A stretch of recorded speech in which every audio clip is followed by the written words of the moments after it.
जय हिंद साथियों। करियर मेधावी के प्लेटफॉर्म पर मैं विजय आपका स्वागत करता हूं। साथियों, किसी जमाने में दूरदर्शन पर खेतान पंखे का एक विज्ञापन आता था जिसकी पंच लाइन थी, खेतान बस नाम ही काफी है। इलेक्ट्रिक कार्स की दुनिया में यह लाइन बिल्कुल सटीक बैठती है टेस्ला को। बच्चे बच्चे को मालूम है इलेक्ट्रिक कार में अगर किसी की बादशाहत है तो वह टेस्ला है। वही टेस्ला जिसके सीईओ एलन मस्क है, भारत में अपना आधिकारिक शोरूम खोलने के लिए तैयार है। 15 जुलाई को मुंबई के बांद्रा कुर्ला कॉम्प्लेक्स में टेस्ला अपने पहले शोरूम का उद्घाटन करने जा रही है। इसी खबर की परतें खोलेंगे हम इस वीडियो में। मगर इससे पहले कि हम आगे बढ़े, आपसे निवेदन है, अगर आप इस चैनल पर नए हैं तो कृपया इस चैनल को सब्सक्राइब कीजिए, लाइक कीजिए, शेयर कीजिए और बेल आइकन दबाना न भूले ताकि जब भी हमारी नई वीडियो आए तो सबसे पहले आपको नोटिफिकेशन मिले। रॉयटर्स, इकोनॉमिक टाइम्स, ब्लूमबर्ग, आज तक, सीएनबीसी टीवी 18 करीब करीब सभी न्यूज आउटलेट्स ने इस खबर को प्रकाशित किया है कि टेस्ला अगले सप्ताह मुंबई में अपने पहले शोरूम का उद्घाटन करके आधिकारिक तौर पर भारतीय बाजार में प्रवेश करेगी। टेस्ला ने मुंबई में जियो वर्ल्ड ड्राइव के पास, जहां एप्पल का पहला शोरूम भी है, मार्च में ही 4000 स्क्वायर फीट के शोरूम के लिए एग्रीमेंट कर लिया था। इसी महीने की शुरुआत में टेस्ला ने मुंबई के कुर्ला वेस्ट क्षेत्र में एक और कमर्शियल स्पेस लीज पर लिया, जो कि टेस्ला की भारत में चौथी कमर्शियल स्पेस है। इससे पहले पुणे, बेंगलुरु और बीकेसी, जहां शोरूम खुलने वाला है, एग्रीमेंट हो चुका है। कुर्ला वेस्ट इस जगह से शायद टेस्ला अपना सर्विस सेंटर चलाए। अमेरिकी राष्ट्रपति और स्वयं घोषित शांति दूत डोनाल्ड ट्रंप के साथ मनमुटाव के बाद एलन मस्क भारत में शोरूम खोलने जा रहे हैं, तो कुछ विशेषज्ञ इसे इस संघर्ष की अगली कड़ी मानते हैं। मगर भारत में टेस्ला के प्रवेश की यह प्रक्रिया काफी लंबे समय से चलती आ रही है। इस महीने की शुरुआत में केंद्रीय भारी उद्योग मंत्रालय के मंत्री एच.डी. कुमारस्वामी ने टेस्ला के भारत के प्रवेश पर एक टिप्पणी की जो कम शब्दों में बहुत कुछ बयान करती है।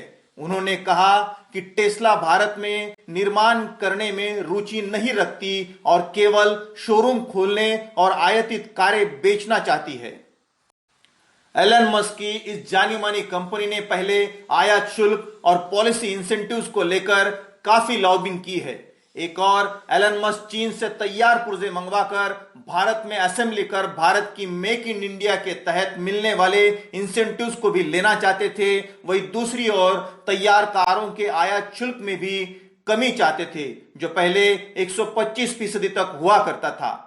अब एलन मस्क की दबाव नीति काम कर गई कहिए, या भारत के वैश्विक ऑटोमेकर्स को आकर्षित करने और इलेक्ट्रिक वाहनों को तेजी से अपनाने की नीति के तहत कहिए। श्रीमती निर्मला सीतारमण जी ने अपने बजट भाषण में उच्च श्रेणी के वाहनों के आयात शुल्क 125% से कम कर 70% करने की घोषणा कर दी।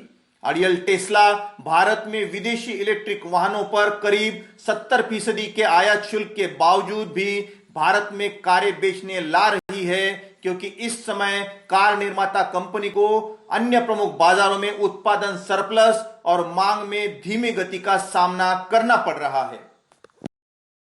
सरकार ने पहले टेस्ला को भारत में उत्पादन करने के लिए आमंत्रित किया है, यहां तक कि स्थानीय उत्पादन का समर्थन करने के लिए एक नई ईवी नीति भी तैयार की है। पिछले साल एलन मस्क से उम्मीद की जा रही थी कि वह एक नियोजित यात्रा के दौरान भारत में 2 से 3 बिलियन डॉलर के निवेश की घोषणा करेंगे, जिसे बाद में रद्द कर दिया गया। भारत में एलन मस्क अगर प्लान शुरू करते हैं तो अमेरिका के लिए अन्यायपूर्ण होगा कहकर यहां भी वही व्यक्ति भारत के हितों के आड़ आई जो हाल फिलहाल आती ही जा रही है। जी हां, स्वयं घोषित शांति दूत डोनाल्ड ट्रंप। कुमार स्वामी जी की टिप्पणी को समझे तो पता चलता है कि टेस्ला ने अब तक स्थानीय निर्माण के लिए प्रतिबद्धता नहीं दिखाई है और कंपनी ने संकेत भी दे दिया है कि वह इस समय भारत में केवल आयातित वाहनों को बेचना ही पसंद करेगी। ब्लूमबर्ग की माने तो मुंबई में लॉन्च होने के बाद ईवी निर्माता दिल्ली में एक और स्टोर खोलने की योजना बना रहे हैं। टेस्ला ने देश में शोरूम शुरू करने से पहले अपने वाहनों को भारत में भेजना शुरू कर दिया है। भारत में लॉन्च से पहले पिछले महीने ही 5 मॉडल एसयूवीज चीन के शंघाई शहर से भारत पहुंच चुकी है, जो टेस्ला का सबसे ज्यादा बिकने वाला मॉडल है। मॉडल वाई का ही ज्यादा रेंज देने वाला एक मॉडल भी टेस्ला ने आयात कर रखा है। रिपोर्ट के अनुसार कंपनी ने अमेरिका, चीन और नेदरलैंड से भी सुपरचार्जर के घटक, कार सहायक उपकरण और स्पेयर भी आयात कर रखे हैं। टेस्ला ने प्रति यूनिट 27.7 लाख रुपए कीमत बताकर आयात शुल्क में प्रति यूनिट 21 लाख रुपए का भुगतान किया, जिससे गाड़ी की कीमत, बीमा, अन्य टैक्स छोड़कर 48 लाख बन जाती है। हालांकि टेस्ला अपनी मार्जिन और पोजीशनिंग स्ट्रेटेजी के आधार पर अंतिम कीमत तय करेगी।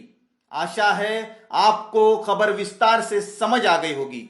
आज्ञा लेने से पहले आपसे पुनः निवेदन है, कंजूसी मत कीजिए, लाइक और शेयर कीजिए, और चैनल पर नए हैं तो प्लीज सब्सक्राइब कीजिए, और सब्सक्राइब किए बिना मत जाइए। पिछले वीडियो में हमने सवाल पूछा था, अमेरिका की तरह रूस ने भारत को 5वीं पीढ़ी के कौन से विमान की पेशकश की है? जवाब है Su-57। अब आज का सवाल आपको बताना है कि इस साल बहुचर्चित ब्रिक्स समिट की मेजबानी किस देश ने की। ऑप्शंस आपके सामने हैं। लिखिए कमेंट में आपका जवाब। हम उत्सुक है आपके जवाब जानने के लिए। हमसे जुड़े रहने के लिए धन्यवाद। मिलते हैं अगले वीडियो में। जय हिंद।